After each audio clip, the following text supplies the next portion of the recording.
বিসমিল্লাহির রহমানির রহিম।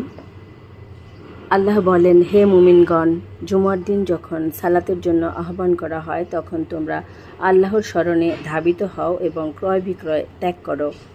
এটা তোমাদের জন্য অতি উত্তম যদি তোমরা উপলব্ধি করো। সূরা জুমুয়া আয়াত 9। আমি রাসূলুল্লাহ সাল্লাল্লাহু আলাইহি ওয়াসাল্লামকে বলতে শুনেছি, যার দুপা আল্লাহর পথে ধূলিধূসরিত হয় আল্লাহ তার জন্য জাহান্নাম হারাম করে দেন। বুখারী 856। আবাজা ইবনে রিফায়া রাদিয়াল্লাহু আনহু। রাসূল সাল্লাল্লাহু আলাইহি ওয়াসাল্লাম বলেছেন, সূর্য উদিত হয় এমন সকল দিনের মধ্যে শ্রেষ্ঠ দিন হলো জুমার দিন।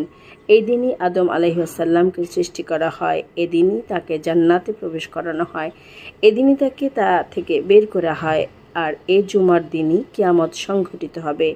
মুসলিম 1847, তিরমিজি 488। ওই সমস্ত লোক যারা জুমার সালাতে শামিল হয় না তাদের সম্পর্কে নবী সাল্লাল্লাহু আলাইহি ওয়াসাল্লাম বলেছেন, আমি ইচ্ছা করি যে এক ব্যক্তিকে লোকদের নিয়ে সালাত আদায়ের নির্দেশ দেই, আর যারা জুমার শামিল হয় না সেসব লোক সহ তাদের ঘর আগুন দিয়ে জ্বালিয়ে দেই। মুসলিম 1358। আব্দুল্লাহ রাদিয়াল্লাহু আনহু। যে ব্যক্তি পরপর 3টি জুমার প্রতি অবহেলা প্রদর্শনপূর্বক ছেড়ে দেয়, আল্লাহ তাআলা তার অন্তরে মোহর মেরে দেন।